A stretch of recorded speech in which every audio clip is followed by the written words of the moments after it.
Hello and welcome. It's been a few months since the Ultimate Universe launched, so it's time to check in and see how the new batch of titles are doing.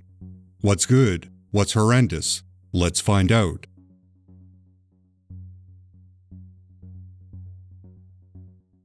Ultimate Spider-Man was the first title to launch, so it's the one that's the most established. As of this writing, there are 6 issues published, and so far, it's probably the best of them all. Which is not surprising, since it's written by Jonathan Hickman, the architect of this current iteration of the Ultimate Universe, and it has artwork primarily done by Marco Checchetto, so there's a decent level of talent involved. There are a lot of things that just work. In many ways, it flips the original Ultimate Spider-Man format around. Peter Parker isn't a young man discovering his powers while navigating high school, hormones, and supervillains. Peter is in his 30s, married with 2 children, and doing nothing of consequence. He embodies a feeling a lot of people in that age bracket experience, a sense that they've missed out on something important that could have redirected their lives. Unlike practically everyone else, Peter is given a chance to correct his path.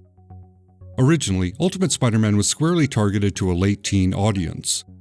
This version is for slightly older people who probably remember the original run.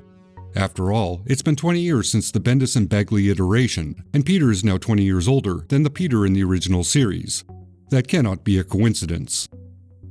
There are a few interesting twists on the well-known formula, such as Ben Parker being alive and May Parker being deceased. J. Jonah Jameson is a loudmouth with a heart and some actual principles. Peter and Mary Jane have 2 children. Both Harry Osborn and Gwen Stacy are given a new coat of paint to reflect where they would be once they grew up. These are all interesting details that give the series some new areas to explore. I mean, there are changes to differentiate this Spider-Man from the other Spider-Man, but they appear organic and not some editorial mandate. The relationship between Peter Parker and Harry Osborn also goes through a significant change. Instead of being high school friends, they meet as strangers and become friends through a shared interest. Certainly, it's only a matter of time before their interests diverge, and Peter takes a moral stance against Harry's methods, which again should lead to some interesting fallout. Overall, it's a good take on Spider-Man. Additionally, it contains the spirit of the original Ultimate line of comics, which is finding a new space for these characters, refining them, and making changes because they seem suitable, not because one is trying to radically distance themselves from the original.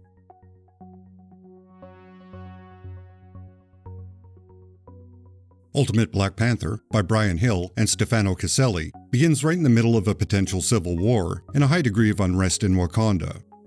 It reads like a natural transition from the 2 movies into this comic book series. Naturally, there are differences, but for everyone who's seen the movies, this will feel like familiar territory. The overall plot is Ra and Khonshu, who control that part of the world, attempting to overtake the independent kingdom of Wakanda.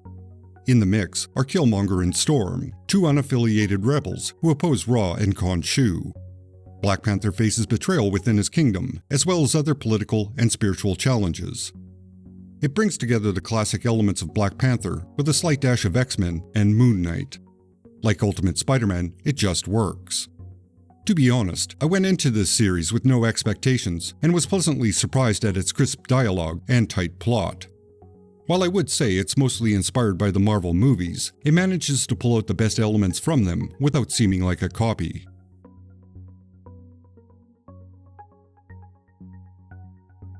Ultimate X-Men, written and illustrated by Peach Momoko, appears to be the first ongoing series Momoko has done for Marvel after signing an exclusive contract with them in 2020.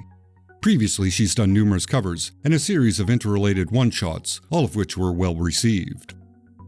Now, here's where we get into personal taste territory. Personally, Ultimate X-Men is not my thing. But I'm glad it exists, and I'm just as glad it seems to be doing well.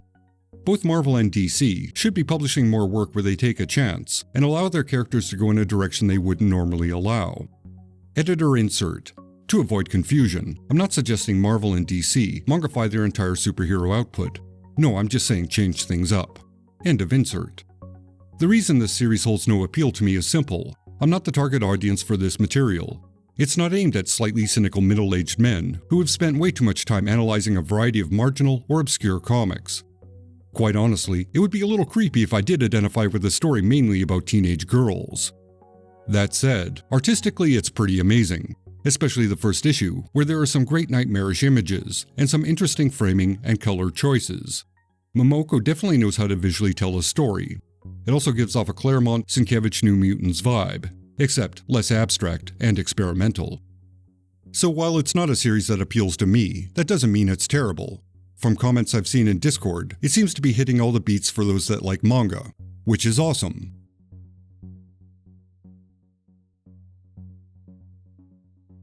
The Ultimates, written by Dennis Camp and illustrated by Juan Frigeri, is the flagship title of the entire Ultimate line. Of all the titles, it is the one most deeply rooted in the hanging plot threads from the Ultimate Invasion miniseries. At the time of this writing, only 2 issues are out, so it's a series that's still developing. The first issue is the standard getting the band together type of story. Tony Stark is inspired to put together a group of heroes based on what he sees from the actual mainstream Marvel universe, which is a weird, completely unnecessary metatextual moment.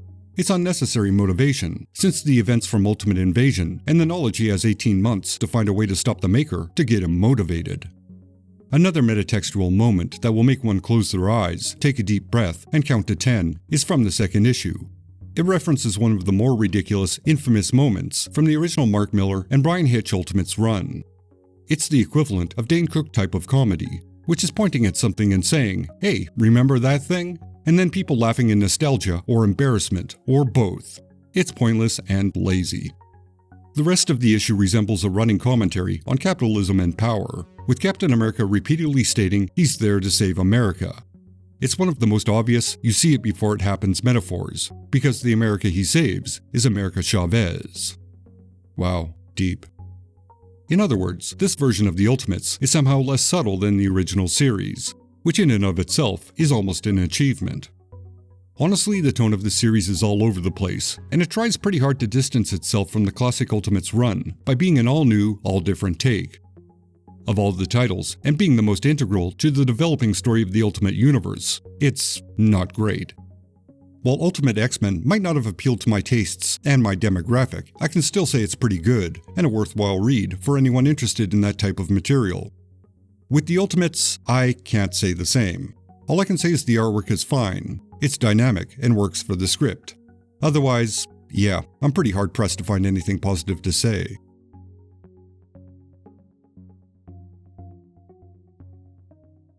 Three out of the 4 titles are pretty good, and they have varied content. From looking at chatter, it appears that both Ultimate Spider-Man and Ultimate X-Men are the standout titles with the widest appeal.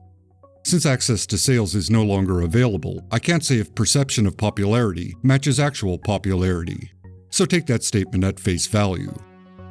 As a launch of a new lineup, it's strong. Marvel hasn't expanded the amount of Ultimate titles beyond the original lineup, so it looks like they're playing it safe right now, which is probably not a bad idea, since the universe itself has a timer running. The Maker returning in about a year's time is certain to have consequences that will affect all titles and shape the universe moving forward. Adding anything new, only to have the status quo change almost immediately, would be annoying to readers. As an example, look at the graveyard of titles launched during Marvel's decade of ongoing events, many of which barely got established before there was a crossover and everything changed. Overall, the relaunch is not bad. It's not a pale copy of the same Ultimate Universe from 20 years ago, so it's not catering to nostalgia, at least not directly.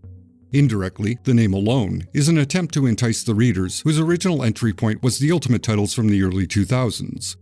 The consistent cover design, which is a mirror image of the original cover design, is a good choice to evoke a different time. And if I had to pick a winner for the best designer, that would go to Peach Momoko. Her covers are just amazing, and they're more than a standard action shot that may or may not reflect the contents. So yeah, that's it. I don't really have an ending. Thank you for watching. If you haven't already, give this video a like, leave a comment, and subscribe.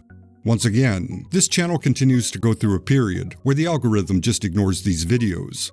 So that's not great, and it needs to change. If you can support the channel, please do. I cannot emphasize that enough. With that said, thanks to all my fine supporters on YouTube and Patreon. Your contributions are very appreciated. Thank you so very, very much. You make it possible for this channel to limp along in its current state. Extra special thanks to Constant Disappointment Records, Jeff Nicholson, Sicken, Francis De La Cruz, John Nyux, Andrew Barton, Odin Ashcroft, Ruby St. Dennis, Phil Sagan, Edward Clayton Andrews, Corey Drew, L.S. Gregor, Alexa Zernish, Brian Deaton, and Matt Marino. You are all justified and ancient.